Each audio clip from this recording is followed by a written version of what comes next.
in between the cracks in the car. This person across the street from or what? Slow. All right. I'll welcome you all to the February Watertown School Board meeting, and I'll call the meeting to order, and we'll start with the Pledge of Allegiance.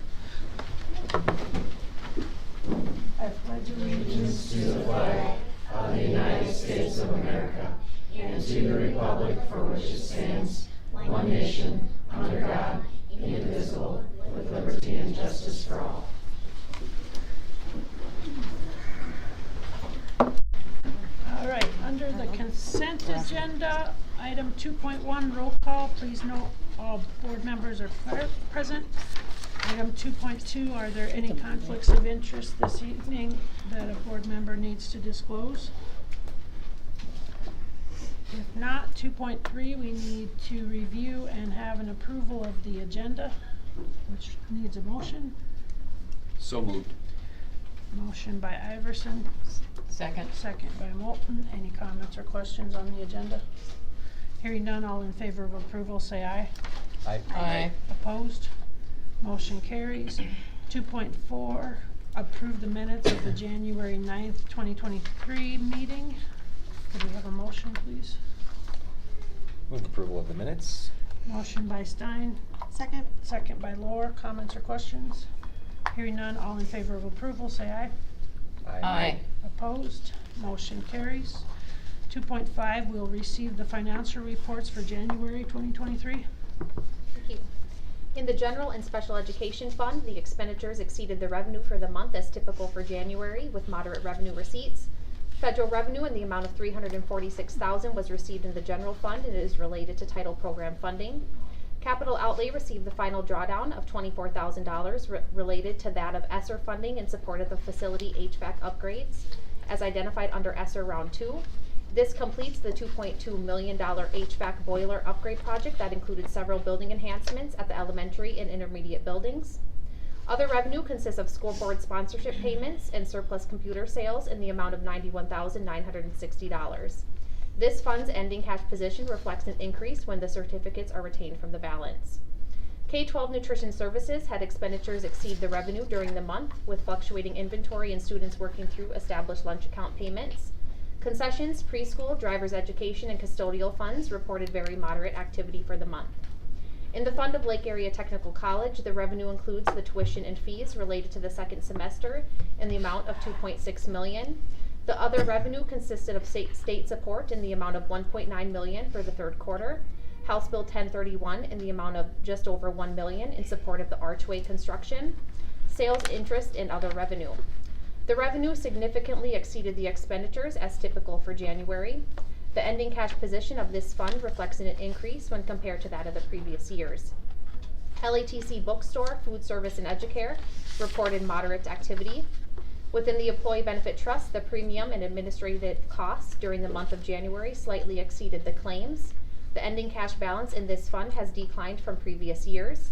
A report recapping the 2022 year will be presented later during the meeting. I would be happy to answer any questions should you have any. Okay, if there's no questions on the financial reports, we'll move on to 2.6 and student staff recognition. Yes, thank you very much. I have Mr. Rohde. You want to come on up?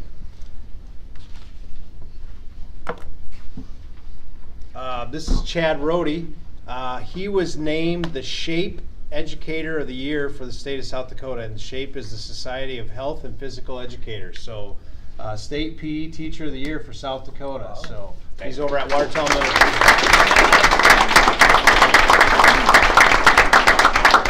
Thank you, Mr. Rohde. Thank you. I'd also like to congratulate on Friday, January 20th, we announced our certified and classified staff members of the year. And so at the high school, our certified teacher was Danielle Harms, and classified staff member Natalie Aroncy. At the middle school, our teacher was Becky Zabrowski, and our classified was Chris Schmidt. At the intermediate school, our certified staff member was Kiara Borkus, and our classified staff member Kristen Loy. At Jefferson Elementary, our certified staff member was Laura Asmussen, and our classified staff member was Abby Godfrey. At Lincoln Elementary, our certified staff member was Jesse Feldheim, and our classified member was Erica Shilkin. At McKinley Elementary, our certified staff member was Emily Hatton, and our classified staff member was Becky Catlett. At Millette, our certified staff member was Amanda Miley, and our classified staff member Elizabeth Vanderzee.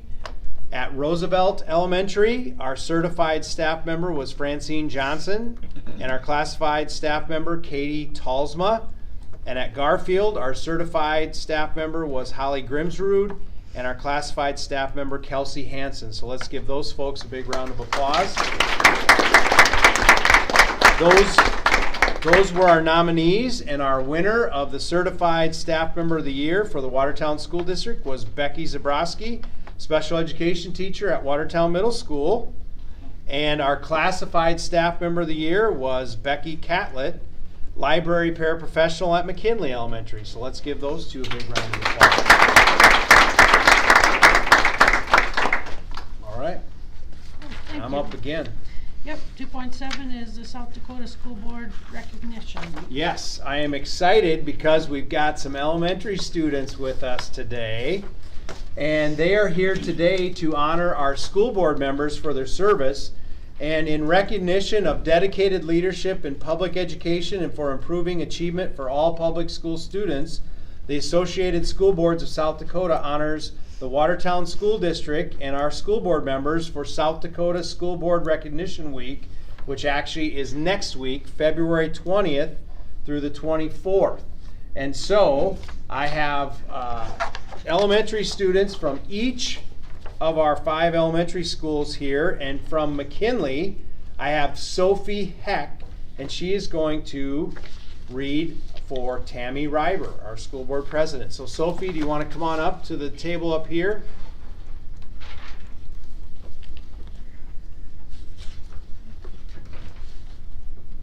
Good evening. My name is Sophie Heck, and I'm a 4th grader at McKinley Elementary School. I'm so honored to be here tonight representing McKinley School. We thank you for your dedication and service on the Watertown School Board. The decisions you make help our schools and community in many ways. Because of you, we are honored to have many learning options. My classmates and I came up with a list of things we are thankful for when it comes to learning. This list includes flexible seating options, our gym equipment, iPads, and our teachers and principal at McKinley. Thank you for everything you do for our school district. Sincerely, Sophie Heck. Sophie, stand here.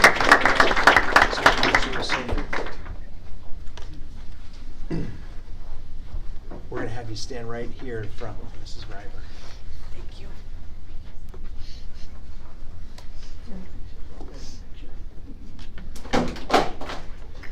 you. And from Roosevelt Elementary to speak to Mr. Stuart Stein, Jada Exie and Everly Reuter. Come on up.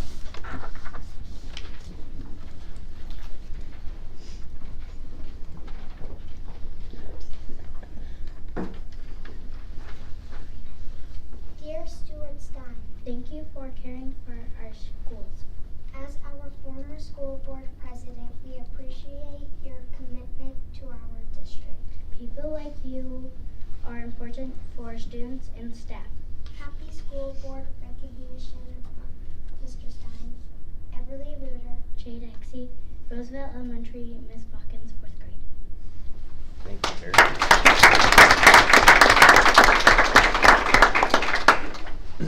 Come on up here, girls, right up here.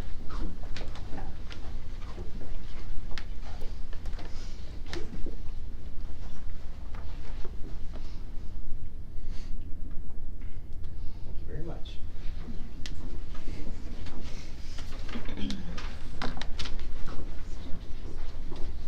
Okay, from Jefferson Elementary, we have Samira Majoon for Mr. John Iverson.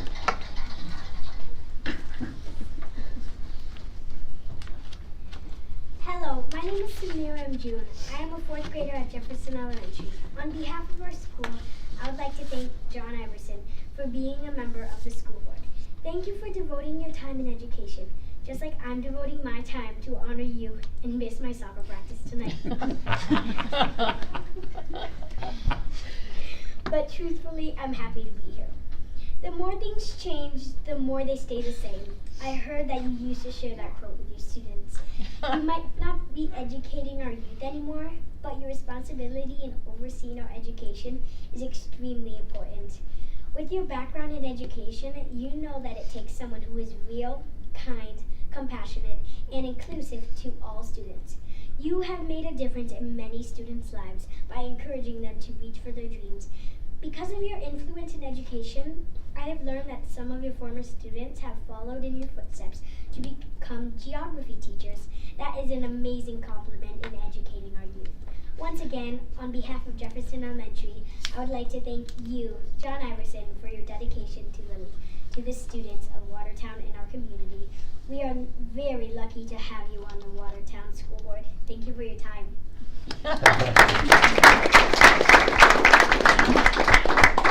Stay up here, Samira.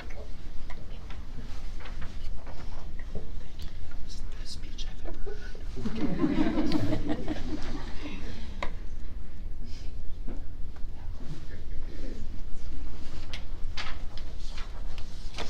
From Lincoln Elementary, we have Cora Dornbush to speak to Carrie Lohr.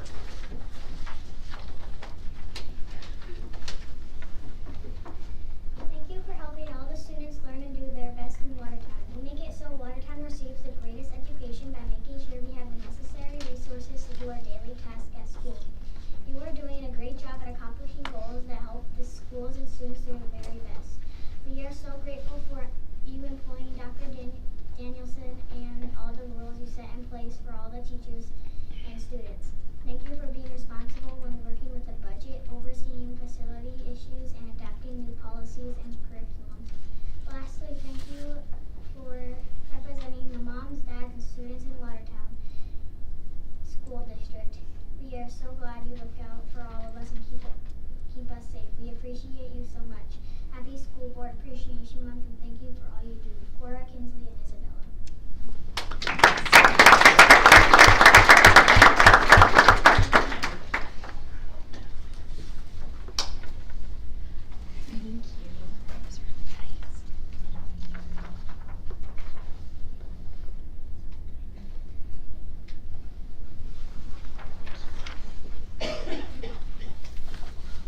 And from Millette Elementary, we have Harper Evian for Jean Moulton.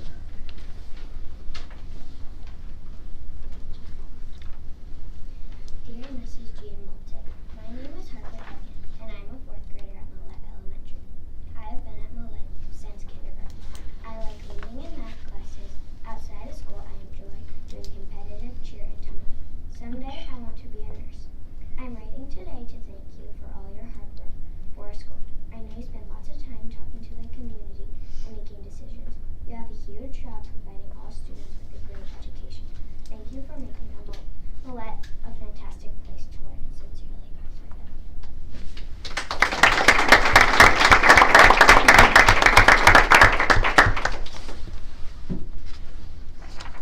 You know, this is my former school too. Thank you.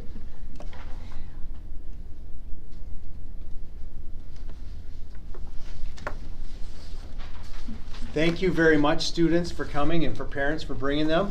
And thank you also to our school board as we honor you in particular next week as for School Board Recognition Week. So, Thank you. All right, if anybody wants to sneak out now and not spend the rest of the time at the board meeting, you're welcome to.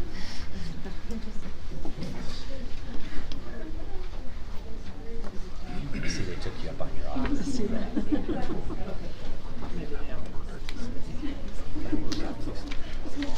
That's what I was thinking at first. Forgot it was school recognition.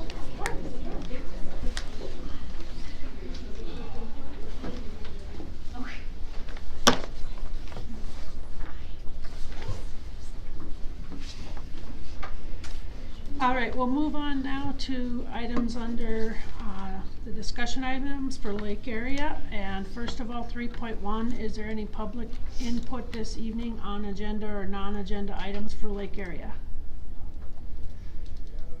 If not, 3.2, we'll have an enrollment update from President Sanderson.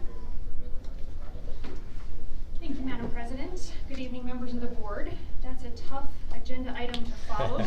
I have strong faith that Watertown's speech and debate program is in good hands for a very long time, though. It's great to see young people express themselves, and it gives me great faith that even at young ages our folks are very smart. So several things to update you on around enrollment at Lake Area. We've officially passed day 10 in the spring semester, which is a really important part of the semester. It's when we finalize a lot of things around financial aid. It's also when we have our final enrollment for the semester.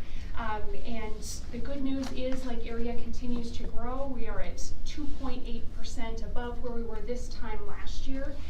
That means we've got 2,190 students on campus. To break that down just a little bit, 1,700 of those are degree-seeking individuals.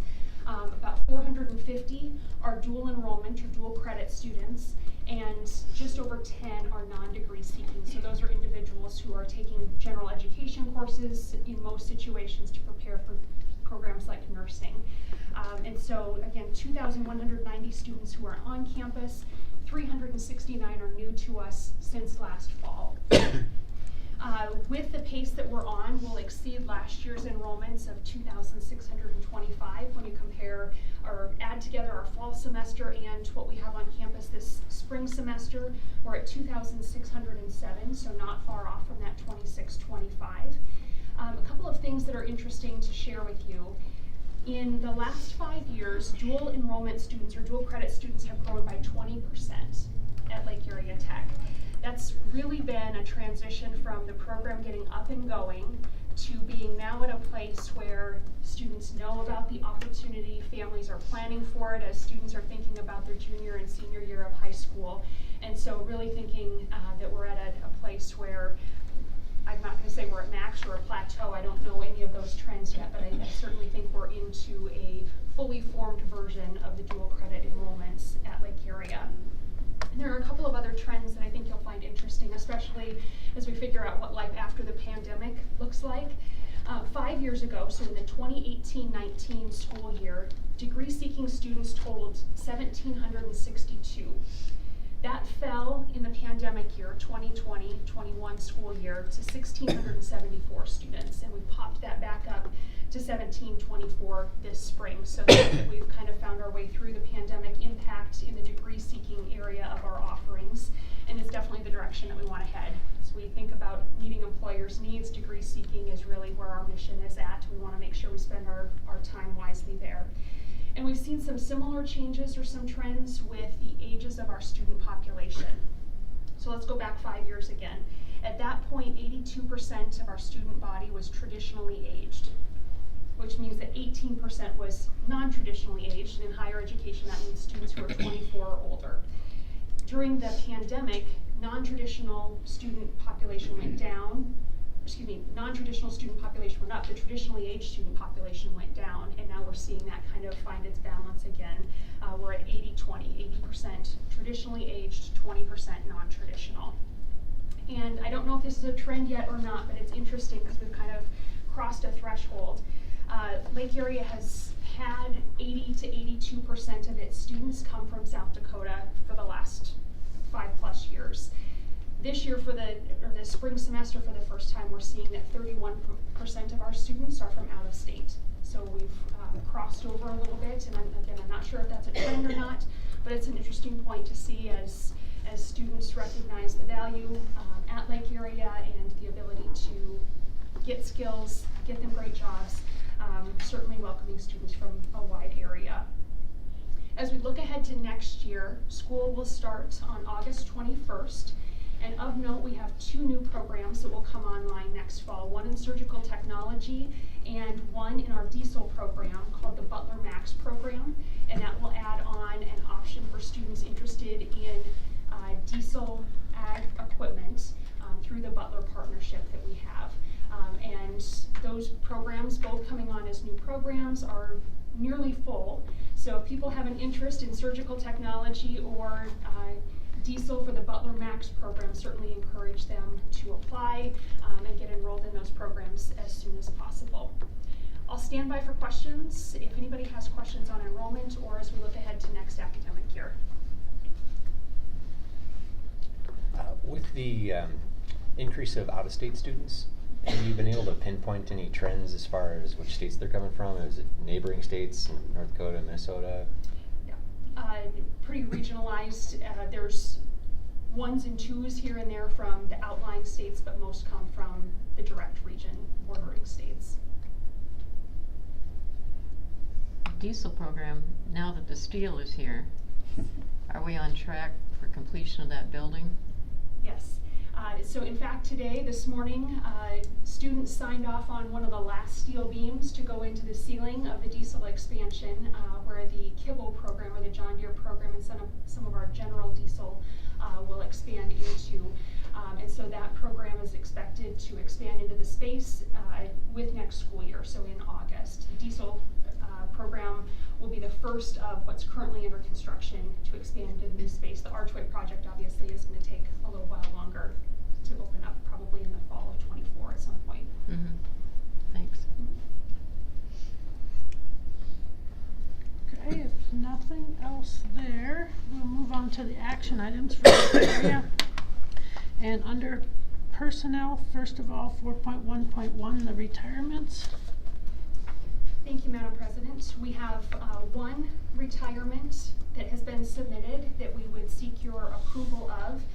Just to remind the board, we have a deadline of March 1st for retirement submissions, and so we expect that we'll see a few more of those in the coming month. We'll bring those to you in March, but as of right now, one retirement to recommend your approval for. I move approval of the retirement as presented. Motion by Stein. Second. Second by Lohr. Comments? Hearing none, all in favor of approval, say aye. Aye. Aye. Opposed? Motion carries. 4.1.2, the resignations. Thank you, Madam President. This month we have 4 resignations before you from staff in different areas of Lake area and recommend your approval of those resignations. I will make a motion to approve the resignations. Motion by Lohr. Second. Second by Stein. Comments? Hearing none, all in favor of approval, say aye. Aye. Aye. Opposed? Motion carries. 4.1.3, an authority to hire. Thank you. We're seeking your approval for authority to hire in the diesel program, that Butler Max option that I mentioned a few minutes ago in the enrollment update.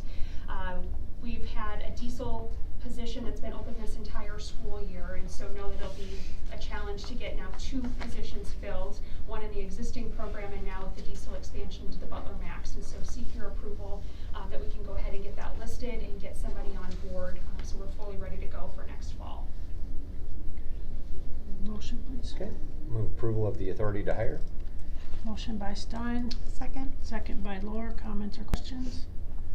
Hearing none, all in favor of approval, say aye. Aye. Aye. Opposed? Motion carries. And 4.1.4, the contract recommendations and addendums. Before you are a variety of adjunct and overload contracts as well as contract services through corporate education. We recommend your approval of these items and would note that there may be a few additional overload contracts that come through in March as those are finalized for the semester. Okay, motion, please. I will make a motion to approve the contract recommendation and addendums. Motion by Lohr. Second. Second by Stein. Comments or questions? Hearing none, all in favor of approval, say aye. Aye. Opposed? Motion carries. We'll move to 4.2 in the property items, and first of all, 4.2.1, consider the architectural and engineering contract for the dental assisting renovation. We're seeking your approval to move forward with the architectural and engineering component to remodel our existing dental assisting program facility spaces. That program currently sits in the northwest corner of our campus in part of the original building. and is in need of refresh in several ways, both in things that we can see walking into that space and things that lie underground. And so the first step for us to fully understand what that remodel project will entail is to have the architectural and engineering piece complete. And Co-op Architecture has a proposal before us, and you'll see the details before you. Our hope would be that we could move forward with this, fully understand the funds that we need to raise for the renovation, and also to have them help us think through the phasing of the project, because students are in that space for nearly the entire year. There's not much of a summer break, and so we'll have to be really mindful about how we complete a renovation and update to the facility, just with the logistical challenges in that program. And I'll stand by for questions, Madam President. Can I have a motion, please? I move approval of Co-op for Architecture and Engineering Services for the renovation of dental assisting as presented. Motion by Moulton, Second. second by Iverson. Comments or questions? Does this also aid in improving or expanding that program as well? Thank you for the question. So that's one of the items that we want to have the company help us address. So there's opportunity not just within dental assisting, but some other components of dental services that we want their advice on, maybe potentially around hygiene, maybe potentially around community clinic. Those are all very much in ideation stages, but we've got some ideas out there that we need some help thinking through what's realistic or not. Excellent. Thank you. Okay, we have the motion and the second to approve the recommendation for the architect and engineering contract. All in favor of approval, say aye. Aye. Opposed? Motion carries. 4.2.2, consider the heavy equipment operator facility lease agreement. Thank you. So currently our heavy equipment operator program is in a leased space on the southwest side of town. We've been in that facility for a couple of years, and so this is a continuing lease agreement. You'll see in the notes that that agreement goes up a couple $100 per month in the current agreement, but that's a good space for us in the current environment. Our hope would be that over time we're able to bring heavy equipment to campus, but we're a ways from that opportunity. So for the time being, this lease agreement is a great way to continue that program and make the program available for students and for employers. And I'll stand by for questions, Madam President. I have a motion, please. I move that we accept the East Side lease agreement as presented. Motion by Iverson, Second. second by Moulton. Questions on the heavy equipment lease? Hearing none, all in favor of approval, say aye. Aye. Opposed? Motion carries. And 4.2.3, considering the manufacturing and technology solutions facility lease agreements. Thank you. So this is a package of 3 leases for staff who are part of the Manufacturing and Technology Solutions grant project. It is a refreshed MTS, Manufacturing Technology Solutions, is a consulting and training opportunity for Lake Erie to provide services to manufacturers throughout South Dakota. And so the leases before you continue leases that were in existence as that program transitioned to us at the start of the calendar year. The lease spaces in Watertown and Aberdeen are office spaces within the development corporations or partnerships with economic development. And the space in Sioux Falls is a combination of staff offices, some meeting space, and some prototyping or some work space for our staff to work with manufacturers. All of these leases are designed in flexible ways so that as the program continues to transition to Lake Area, we can make sure that we can lease spaces or be in spaces that make the most sense for the program going forward. Madam President, I'll stand by for questions. Okay, could we have a motion, and we can do all 3 agreements in one motion unless somebody wants to pull any one separate out? Madam President, I move approval of the Manufacturing Technology Solutions, MTS, facility lease for, those are 3 leases for those agreements. Motion by Moulton, Second. second by Iverson. Comments or questions? Hearing none, all in favor of approval, say aye. Aye. Aye. Opposed? Motion carries. All right, and have a safe drive out to Pier. Thank you.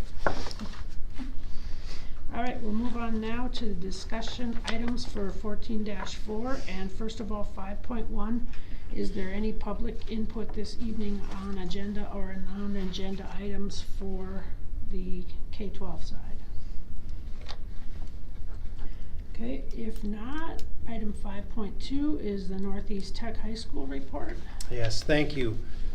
We did not meet as a board of superintendents this month, but a reminder that in February and March, the meetings got pushed back a week, so they will be Wednesday, February 22nd at 5:45. One note, Senate Bill 59 is of interest in that is currently sitting with the Appropriations Committee. It did pass through Senate Education, which would be a matching program for CTE infrastructure projects. It went to appropriations with a $1 price tag, and so we're hopeful that appropriations puts more than $1 into matching projects. But part of it, why we feel good about it with regards to Northeast Tech, is that part of the bill, at least at this point, is it needs to be regional or where there's multiple schools involved, and our co-op would fit at least the language in the current bill. So we're watching that. All right, thank you for the Northeast Tech report. Next is 5.3 and the Employee Benefit Trust 2022 financial report. Thank you. The 2022 financial report of the district's self-funded health and group dental insurance saw an overall net decrease in cash balance of $1.2 million, ending the 2022 year with an available cash on hand of $4.9 million. This is equivalent to a 57.11% fund balance. Total claims increased by 21% from prior year. The average trend for our Employee Benefit Trust is 13.88%, which is above Wellmark's experienced trend of 9.03%. The number of large claims over $10,000 increased by 27% for the year. Wellmark has quoted a 6.94% increase for expected claims based on overall experience. In-network utilization by the plan members were strong at 98.2% overall and delivered $6.2 million or 50% savings in paid claims to the plan. Cost trends reported by Wellmark included that nearly 11% of the members incurred no claims in the current period. An additional 64% had claims paid of $2,500 or less. The remaining 25% of members accounted for 92% of claims paid. In the 2022 period, 7 members had aggregate health and pharmacy claims paid over $100,000, accounting for 17% of total claims paid. This compares to 5 in the prior period, accounting for 21% of the claims paid. The cost of prescription drugs continues to be a significant portion of the medical cost at approximately 29% of the health claims are related to the prescription drugs, which is comparable to the prior year. Wellmark continues to monitor the use of prescription drugs, and credits are provided to the district for rebates and incentives offered by the drug companies, of which $504,000 was received in 2022. Wellmark will continue to serve as the district's third-party administrator for the 2023 year. The district will also continue to participate in the Wellmark network for medical services. The network participation cost is $8.04 per policyholder per month for 2023, which is an increase of 38 cents per holder. Network participation, benefit coordination, and managed care services as provided by Wellmark has proven to be financially beneficial to the district, with an estimated savings of approximately 49% of the billable charges. Also included within your financial report is information related to participation. 90% of the plan participants have chosen the benefits of Plan B, which is the $2,000 deductible, with the other 10% electing that of Plan A. Employees are allowed to enroll in coverage or to change between the two plans annually. Monthly, the district contributes $560 towards the cost of group health coverage and $37 towards the cost of group dental coverage for plan participants eligible for district contribution. The contribution towards the cost of health coverage declined during the 2019 year, and leading up to the decrease, the premiums were unchanged since 2014-15. An increase to the premium is anticipated and necessary as we move into the 23-24 fiscal year. Enrollment to the plan is 5% or 56 members. There are currently 732 employees retirees elected Cobra on the plan, and demographics of the plan include 71% are female, 71% electing single, 54% are over the age of 45, and 4% are over the age of 65. I would be happy to answer any questions should you have any. So part of the reason for additional claims would be that people put off procedures during COVID? Most of our claims are leading up to high-cost claimants. We just have some specialized treatments going on.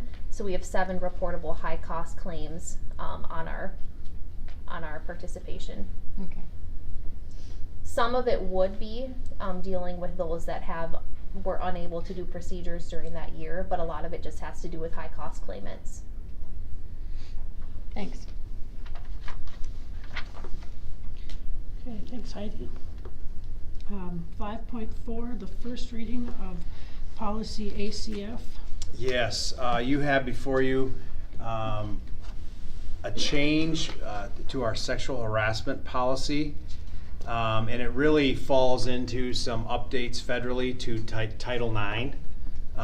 Currently, our activities director, Mr. Boyens, is our Title IX director. He and Mr. Barrios attended a Title IX training, and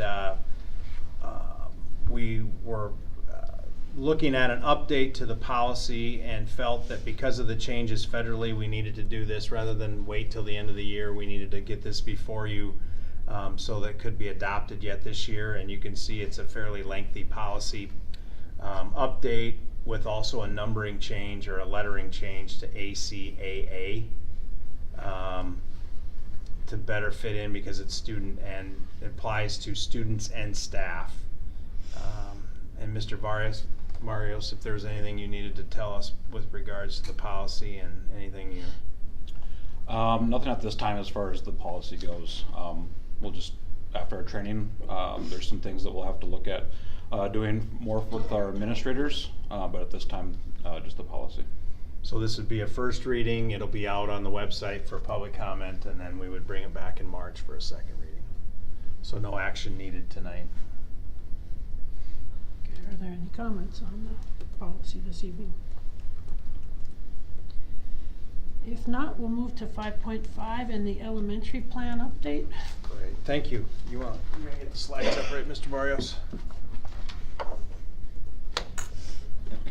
All right. Last month, I kind of rolled out a presentation that we ended up, we put together, and prior to last month's meeting, we had met with 4 or 5 elementary school staffs. We met with the 5th staff the day after our school board meeting, and then we put together a focus group, which was representatives from each of the 5 elementaries and some community members to listen to the presentation, and then we held 2 public listening sessions to just kind of roll out that it was the same presentation at all, at all times. And so tonight I intend to kind of give you an update on what we learned from those, and then talk a little bit about where we would see this going from this point on. So first slide is just our mission statement. Added that to the slides this time, but enabling all students to succeed in an ever-changing world. Kind of the emphasis on all. And so really, as we've been looking at this, trying to make decisions based on the needs of all students. And so just ask that you think about that as we run through this. So I'm going to start with some staff feedback. So after we visited with each elementary staff, they were sent somebody already playing me back. We sent out a link to each of the staff so that they could provide some feedback on what they heard. And so this first slide, and there's some grouping done here based off of comments with regards to the plan that was rolled out and the number of responses that kind of fit in those groups. And this isn't necessarily all of the responses, but we tried to hit the ones that had the greater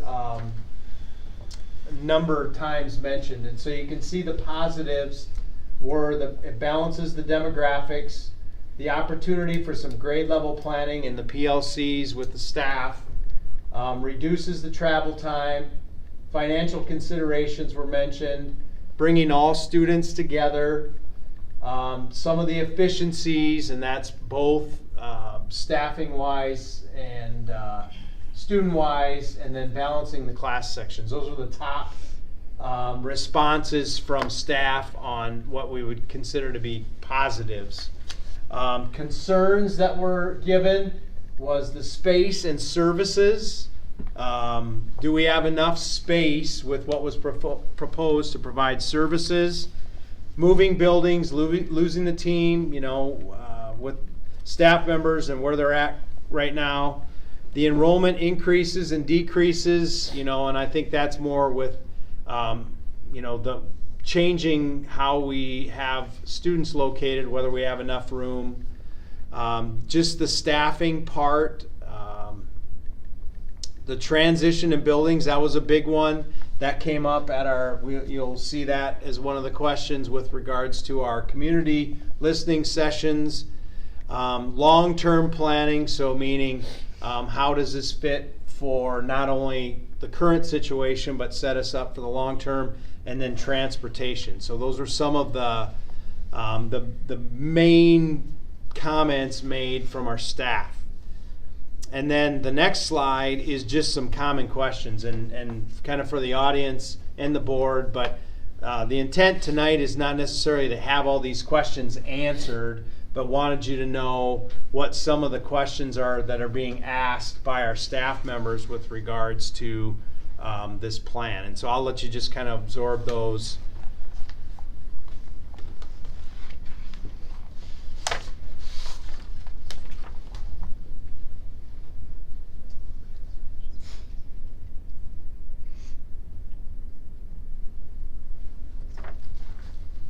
From our staff. And so that's kind of a summary of what we got from our staff. If you go to the next slide, this was our community listening session attendance. And so we did have people sign in, and then if they were affiliated with the school, indicate that. At the January 30th listening session, we had 71 families represented that indicated, and then at the February 8th listening session, we had 40 that were represented that signed in and registered. And then some of the common questions that came from the community feedback are up here right now.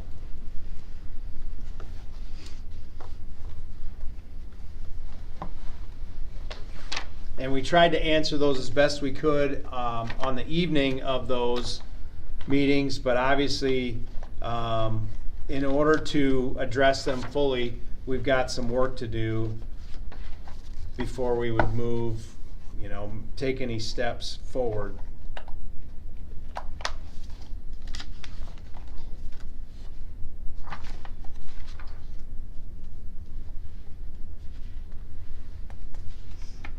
So that's kind of a summary of the staff and the community. And so my next couple slides here, I want to talk just a little bit. The next one is building enrollments. And so what you see on this chart is for the last 10 years, what the buildings have had in them.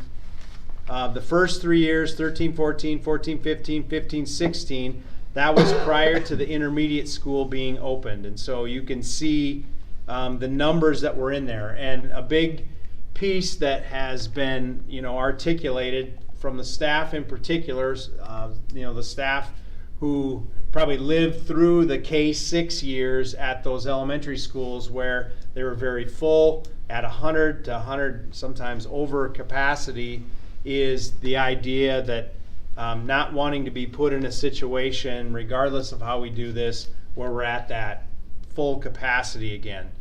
And then you have the rest of the years, 16, 17 through 22, 23.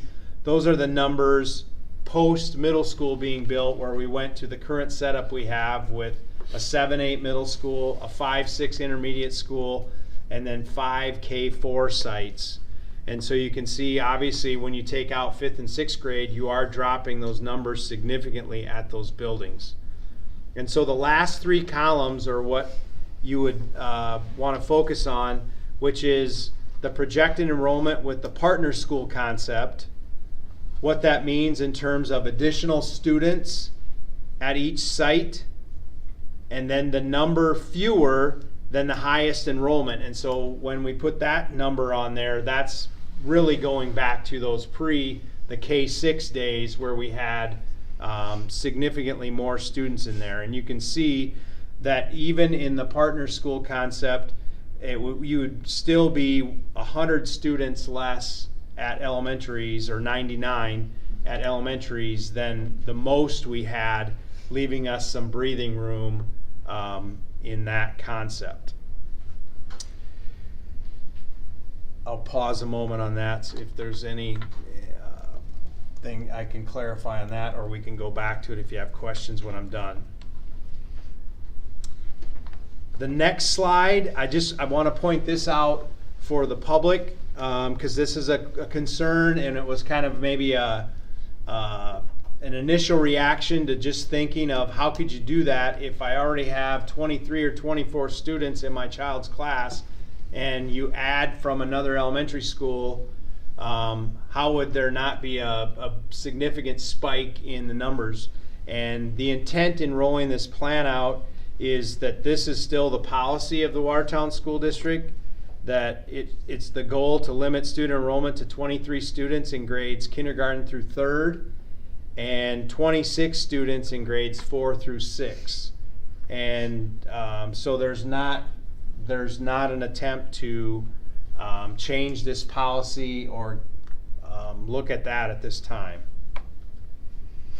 And the next slide illustrates the numbers in each grade level for 23, 24, and the class sizes if we remained with 12 sections per grade. And you can see that on average you'd still be at 21 or 22 with our 12 sections.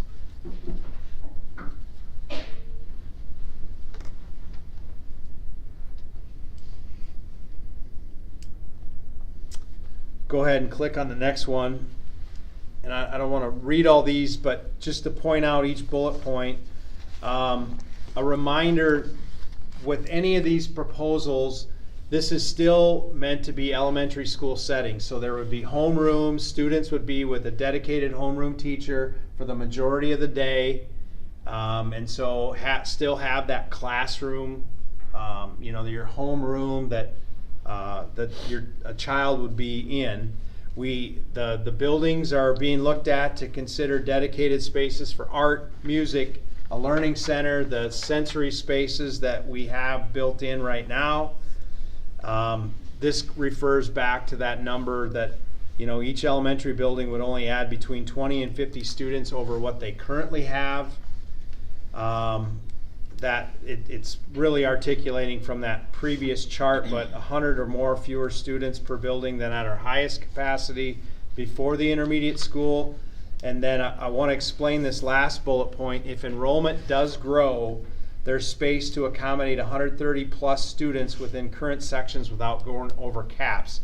And so where that number is calculated, if you go back a slide, Mr. Barrios, so you're looking at, so 4th grade could go up to 26, so you would have 12 sections times 5 students, where you'd have room within 12 classrooms to add 60 students in the 4th grade.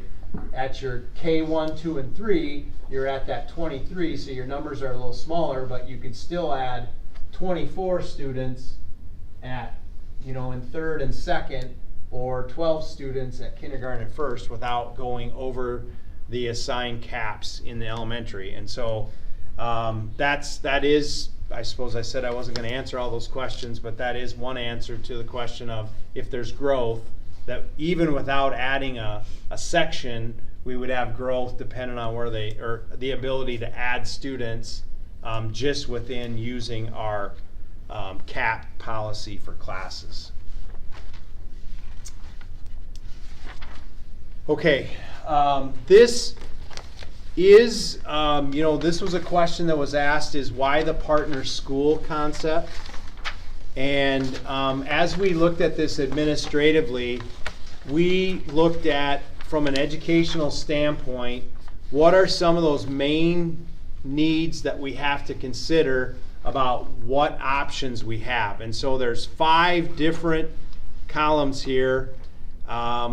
The current configuration, and when I presented the neighborhood school concept, was leaving 4 K-4 elementaries, reducing by 1, but leaving 4 instead of 5. The partner school concept was the one I presented that was the pre-K 2, 3, 4. The hybrid school concept was where we talked about possibly looking at a 3-4 school and then having K-2 schools. And the concept involving Watertown Middle School was the moving 6th grade to the middle school, making a 4-5 intermediate school, and having K-3 schools. And so when we had the criteria on the left-hand side is what we looked at when trying to consider what concept was the best one to bring before you.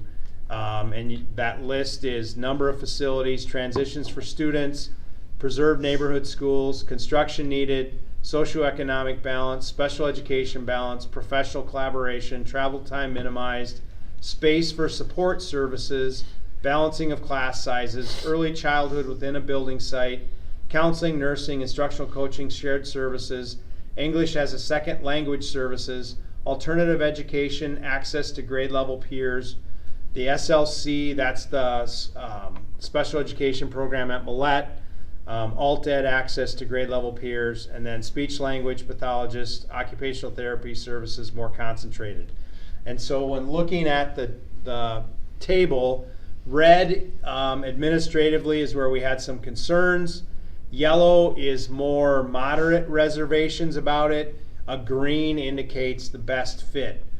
And in plugging in the criteria with the different ones, you can kind of see where, as we started talking about the different concepts, it became clear to us, at least with the criteria we were looking at on the left-hand side, that the partner school concept best fit that bill. So that does that answers why bring this concept forward, because that did get asked, from staff and from community. So we tried to summarize that into a table here, and as to why partner schools, the improved educational opportunities, and emphasize the all, tying that back to our mission statement. The improved efficiency, it does allow use of the existing facilities without construction, better support for the professional development of staff, the representation of Watertown as a whole, and in that presentation I made before, we talked about, do our schools reflect the community as a whole, not necessarily individual neighborhood schools, and actually eases transitions and removes some student labels because you're serving the students where they're going with their regular education peers. And eases transitions, by that meant because you have half of the students going to school together the entire time, it eases some of those upper grade transitions where you go, say for instance at the intermediate school, where you come from 5 different schools into one, that you've been going to school with half of the students in Watertown from kindergarten all the way through 4th grade already. So the next slide, this is one where I'm making a pivot in that I'm from the first presentation to the summary here, and as we've been trying to really pare down and put in place where this partner school concept could reside, it's become clear to us that a switch is needed for that break, in that now when we're talking about a partner school, we think administratively it fits better within the four remaining schools that it would be a pre-K 1, with the upper elementary being a 2, 3, 4. And that's as we started plugging in classrooms and where we could fit within the existing schools, and also looking at the housing of our pre-kindergarten. So anything below kindergarten, which is our early childhood preschool, which is at Garfield now, junior kindergarten, which is at Roosevelt, and our Title I preschool, which is at McKinley, and having the ability to locate all of those in the partner schools rather than having to utilize something else, or another facility. And so that is a pivot that we have made administratively when we talk about the partner school concept. That is a change from what was presented both to staff and then in these community listening sessions. So I wanted to emphasize that fairly loudly, that is a change. So I don't want anybody to be fooled going forward that when we refer to partner schools, we're talking about this breakdown, and we think that's a better fit, and kind of balances it out too with if you count pre-kindergarten as a grade unto itself, or you would have 3 years and 3 years versus the other way. So my final slide is kind of the next steps that we feel are in order. The first is administrative legwork. And when I say administrative legwork, it's really getting down to answering the questions that people have about this concept. Filling in and having a concrete plan for what those partner schools would be. Identifying, that would also mean identifying the best fit for if there is going to be a school no longer in operation. It would mean answering the other questions that you saw in those first slides from our staff, from our community, having that in a more cohesive to actually present a workable plan. This has been a concept. I've tried to make that clear as I met with staff and the community, that it was a concept that was being shown to begin with, but part of the administrative legwork would be actually laying it out in plan form so that there's more kind of meat on the bones to be able to look at and make some considerations. The third bullet there, identifying transitional steps for next year. Once we kind of have the plan formulated, it would mean identifying, are there things that would make sense to do next year if this plan is approved for the 24-25 school year. One that I know has been talked about with at the administrative level is, if the plan is accepted for the 24-25 school year, do we need to think about where our kindergarten students start, so that would we be able to have them start on the path next year, since they aren't in an existing school right now? That's one of those considerations. Are there other things that could be done when we hire new staff, or when new students enroll in the district, that would help us, that would provide a smoother transition for 24-25.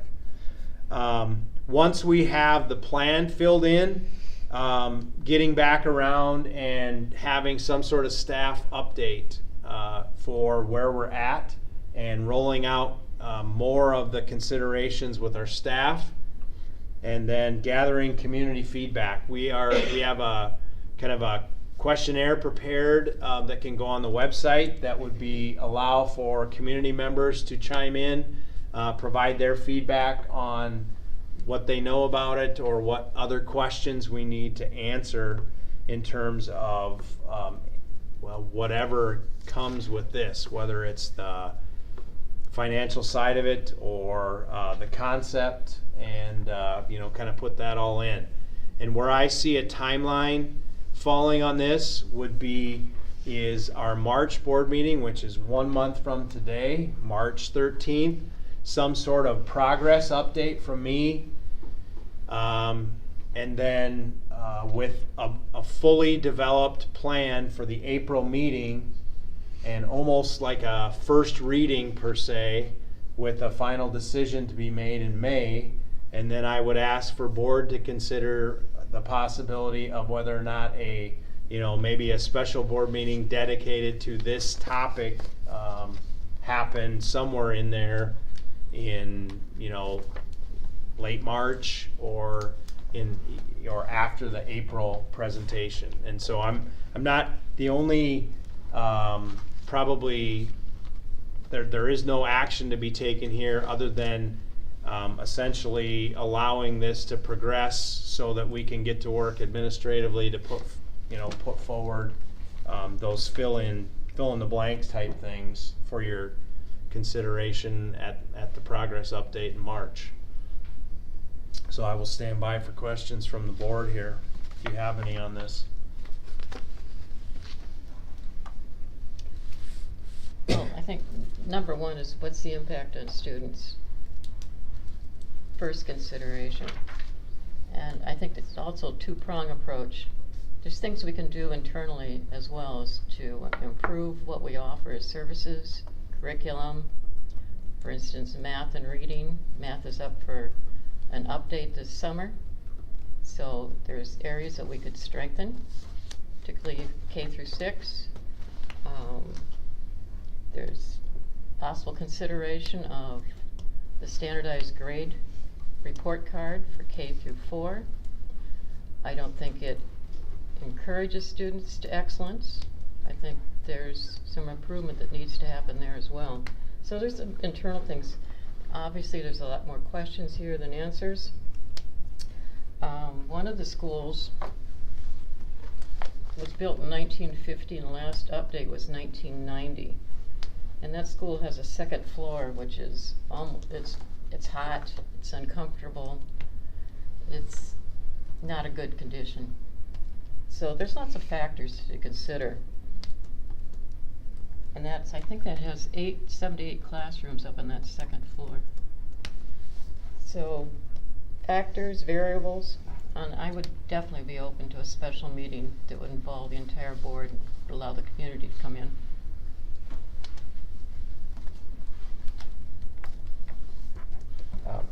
First of all, Dr. Danielson, I just want to say thank you for all of your hard work that has gone into this. This is such a big topic. There are so many moving pieces and so many things to consider, and just the amount of research that you've done to this point is evident and appreciated. As people have asked me, there are certainly pros and cons to all of the different paths and different options, including if we do nothing, as you've stated. And so that's where we have some big decisions that are ahead of us. I would encourage us to potentially have a special board meeting perhaps after the March meeting, and in between March and April, maybe shortly after March, just from the sheer time aspect of this. Like, I don't know what the pulse is, how other people feel about this. I'm sure everybody has their own personal opinion, but before you and others continue to invest so much time and effort into putting together a plan, I think it would be wise for the board to get together and have a executive session type discussion on what we're feeling at this point, just before too much gets put into place, and out of respect for your time, other people's time, and making sure that we're going down a path that the board is intending to support, or if we need to change directions a little bit. Just my opinion. I don't think that falls into something that we can do in executive session. Okay, well then, non-executive session meeting. We looked at, I think when we talked administratively, that the idea of possibly, a typical second meeting date would be that fourth Monday, so like a March 27th was a date that we looked at administratively that would fit the window thinking. You know, the first meeting would be the 13th, that would be 2 weeks later, or if there's a different date in there, but I do think, you know, that was one thing that was brought up at the community sessions was, you know, as people tried to wrestle with how the decision would be made, you know, it still is ultimately a board decision on something like this, and so, and I appreciate there were board members in attendance at those meetings, but obviously it was not a full meeting of the board, and so it wasn't I'll call it a formal setting for such as this where it's clear that the board's in session, and so having something like that I think would be appropriate somewhere in there, so that it's obvious that all 5 of you are listening to the same comments, the same, you know, input, feedback, you know.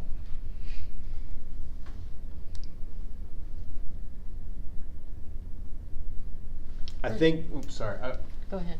No, I was just going to commend, I know our district ad team and our elementary principals in particular, but also all of our administrators have been thinking about this and helping guide the discussion, helping me. So when you say my research, a lot of my research is working with our team, and so I appreciate that. But certainly there's more to come with answering some of the questions that we have to provide people a comfort level. I think personally I'd like to walk through all the elementary buildings again. It's been a couple of years since I've done that.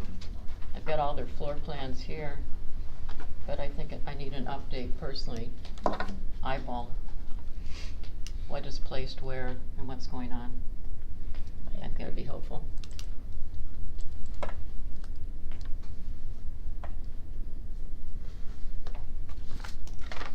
I think we're all trying to just soak everything in and look at all these options and do the best thing for, again, like our mission statement says, all students. And I don't have a answer right now as to what I'd say. My preference is I'm still waiting to hear from the community and from the rest of the board members. And that's kind of where I stand with it, but I really am interested in continuing along the path that we're going down and having a community meeting and a board meeting like that. All right, is there anything else? And I don't think we have to decide the date tonight.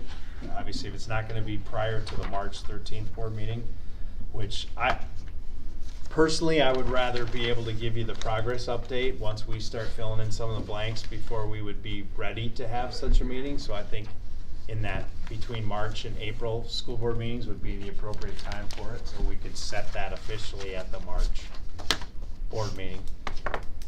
Okay. All right, we'll move on to the action items then for 14-4. And first of all, 6.1, approval of the bills. Could we have a motion, please? I move approval of the bills.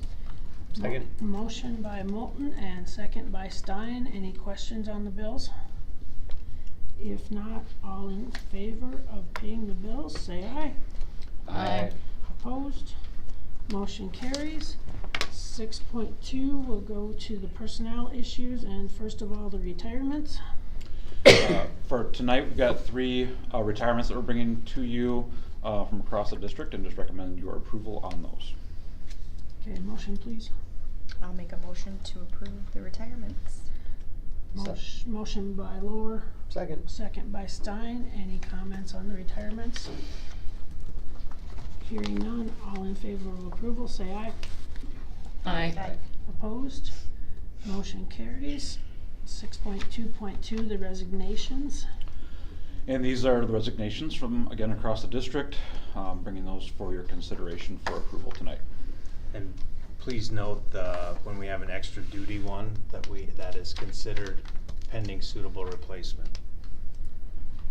Okay, motion please. Move approval of the resignations. Motion by Stein, Second. second by Lohr. Any questions? Hearing none, all in favor of approval, say aye. Aye. Opposed?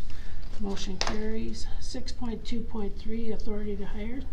There's 2 authority to hires that we're bringing for your consideration tonight. 1 general ed paraprofessional and 1 special education paraprofessional.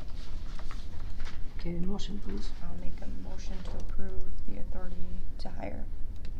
Motion by Lohr, Second. second by Stein. Questions?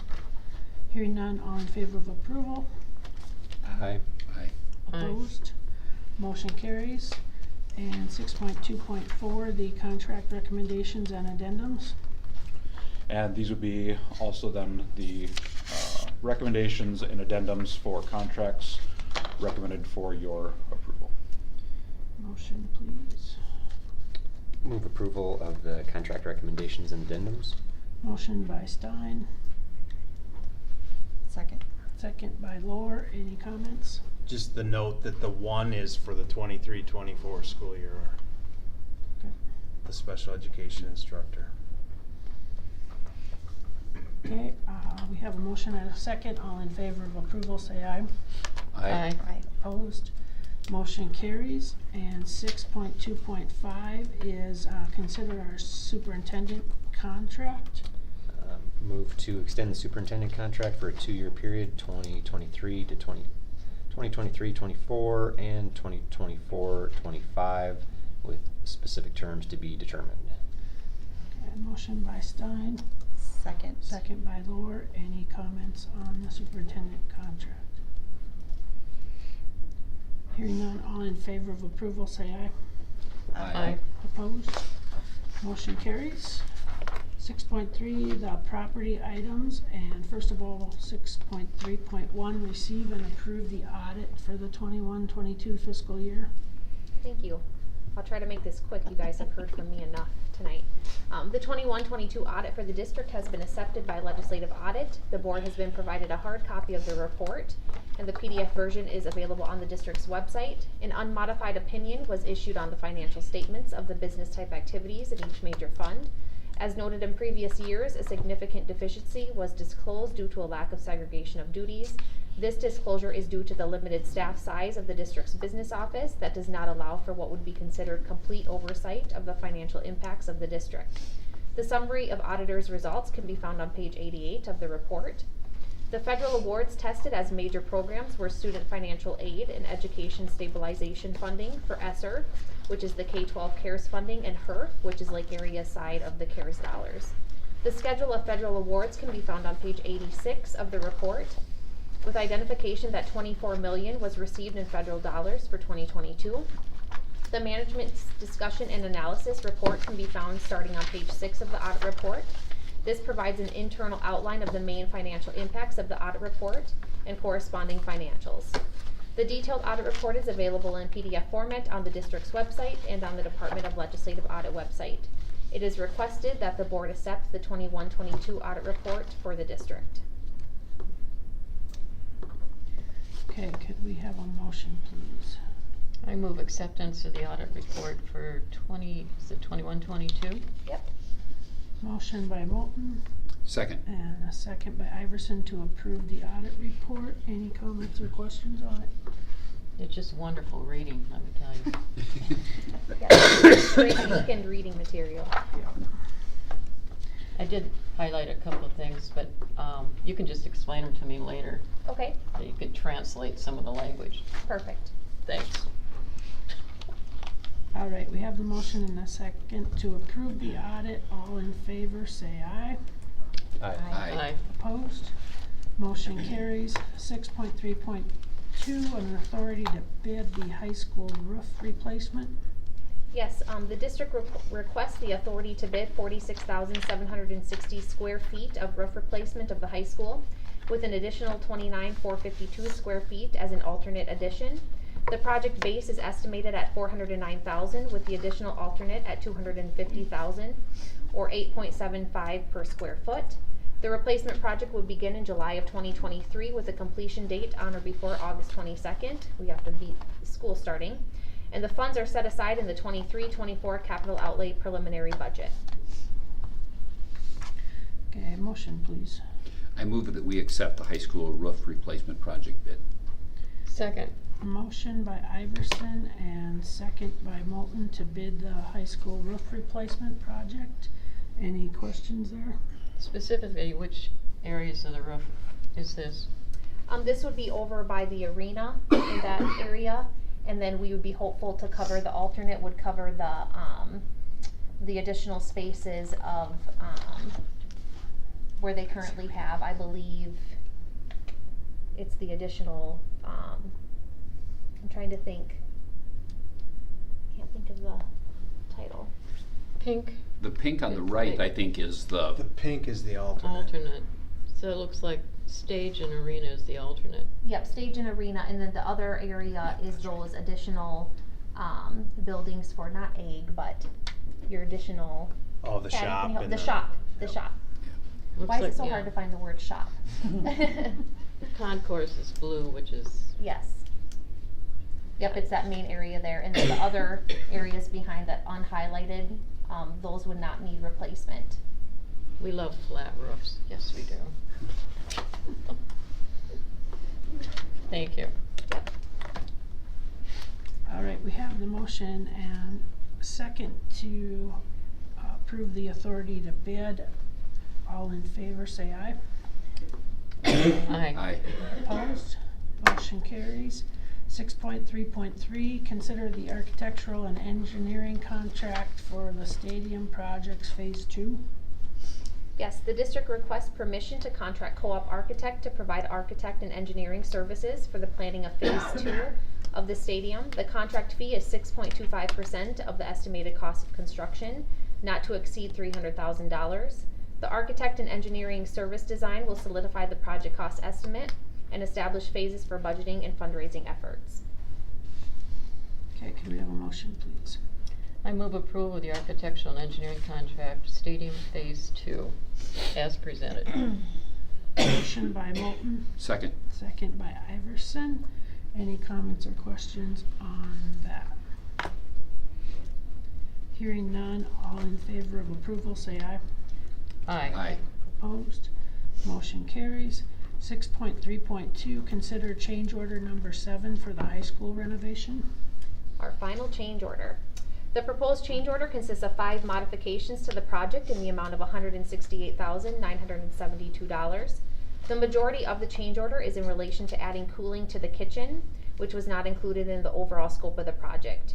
The cost of $131,000 includes adding air conditioning to the existing kitchen air handling unit, with notation that work would begin the summer of 2023 due to the long product lead times and installation taking place after school has ended.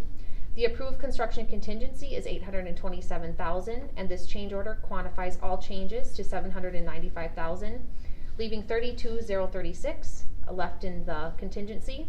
This is the last anticipated change order. Okay, motion please. I move that we accept change order number 7 for the high school renovation project. Motion by Iverson, Second. second by Moulton. Questions? Hearing none, all in favor of approval of the change order, say aye. Aye. Opposed? Motion carries. We'll move to 6.4 and consider the South Dakota Department of Education waiver for accelerated geometry at the middle school. Yes, every 5 years we need to apply for a waiver when we issue credit prior to 9th grade. And this is our year to update our geometry waiver, which we do offer at the middle school. Okay, could we have a motion, please? Move approval that we consider the waiver as presented. Motion by Stein, Second. second by Moulton. Comments? Questions? Hearing none, all in favor of approval, say aye. Aye. Opposed? Motion carries. And 6.5, a calendar update. Yes. We've been wrestling with what to do with our 4.5 snow days that happened prior in December. And what I'm asking you to consider tonight is an update to February 22nd, where currently it is a early dismissal for grades K through 12. And we are asking to fulfill the half day, which was on December 22nd, to fulfill that by having K-8 stay for the entire day. The 9 through 12 will still need to dismiss due to the region music contest here. And so that would take care of that half day for students on February 26th. That still leaves us with an end date to the school year of May 31st. With obvious considerations that we may come back to an update, with an update in March, April, and who knows, May. But so tonight's request is to amend the calendar to have a full day of school on February 22nd. Okay, motion please. So moved. Motion by Iverson Second.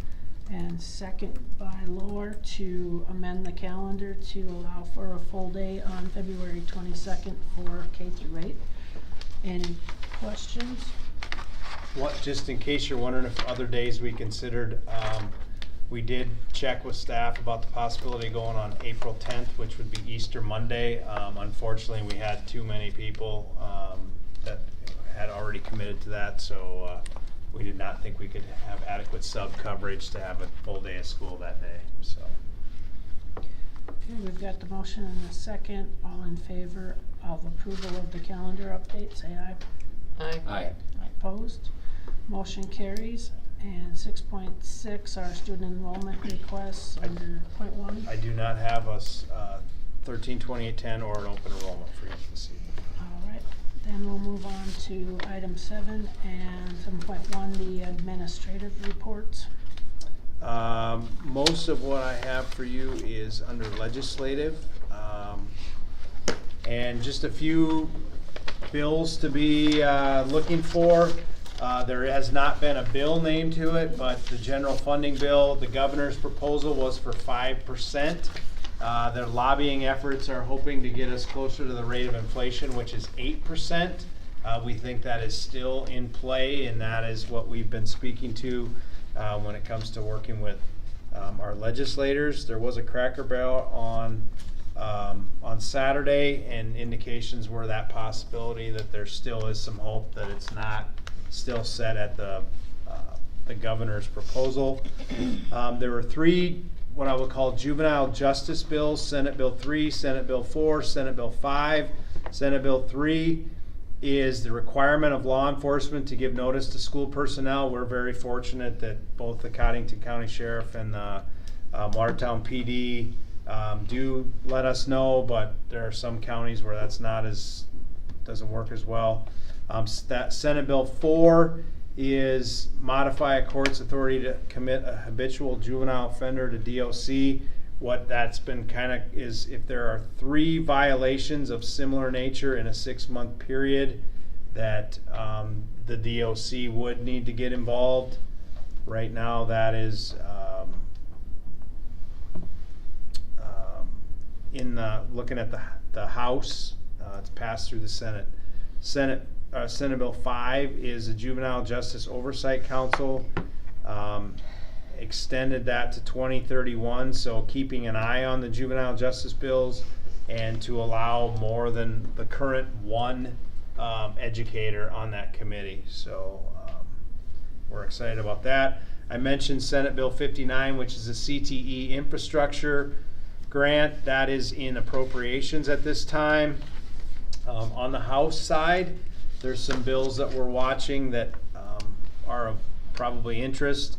One of them is House Bill 1043, which would cut $100,000 from owner-occupied property taxes. From the school end, that is extremely difficult to support because that would be a main source of revenue for our capital outlay and our special education funds. Not to mention the hole it would leave in the general fund revenue side. And then there's the food tax on food. There's a 2.5%, there's a 3.5%, and also a complete repeal of that going through that we're keeping an eye on. And then there's 2 bills. One of them is House Bill 1233 to expand the provision of online education through the South Dakota Virtual School, and House Bill 1234, which is a voucher bill for private schools Both of those we are opposed to because they take away funding for public schools in the state of South Dakota. So some we're looking at hopefulness, and some we're hoping that they don't make it. So it's kind of the good, the bad there. Okay, thank you. Mm-hmm. 7.2, is there anything for the board to report to the superintendent? I'm not a board member, but I'd like to provide some information on our nutrition service program. There's been a lot of talk just with negative balances that our students have incurred going back to the paid, free, and reduced plan with our nutrition service. So as of today, we have 273 students that have a negative account that totals $4,591. By tomorrow morning at 8 a.m., that will be zero. We had an anonymous donor stop in today, and they wanted to pay off our negative student lunch accounts, so we are very thankful for that. And they will have impacted those families significantly, so we are thankful to that. So I just wanted to share that with the school board. And I actually had two more. I forgot. I Okay. got so carried away with legislation. Parent-teacher conferences at all buildings this week. Thursday night, the 16th, from 4 to 8. And then Friday morning, the 17th, from 8 to noon. Your buildings should be in contact with families on that. And then when President Sanderson was here, to welcome her, there is a community meet and greet on March 2nd from 4 to 6 p.m. over at Lake Area. So I would invite the public to stop out and get to know her a little bit. Okay. Now, are there any other items for the board to report this evening? Thank you, Heidi, for the good report. Yes. Yeah. And just to follow up on that, if just for public information, if you are a family that's in need or you're having struggles as you're trying to pay off your lunch accounts, please reach out to our building principals. They can help you walk through. We have free reduced applications. If there's anything else we can help maybe set you up with in order to pay that down. It will be paid off, as of tomorrow morning. But again, as we work through the rest of the school year, if you're a high school or middle school student that takes breakfast and lunch every day, it'll be about $300 more to get you through the year if you're on the paid status. If you're an intermediate or elementary student, it's $275 to get you through the school year. So again, reach out, see how we can help, and maybe come up with a plan to get us through the rest of the school year. Okay, thank you. If nothing else, our next item is executive session for for looking at a personnel items. Can we have a motion to go into executive, please? I move we go into executive session. Second. Motion by Moulton, second by Iverson. Thank you, everybody, for attending this evening. I don't want me to leave this here.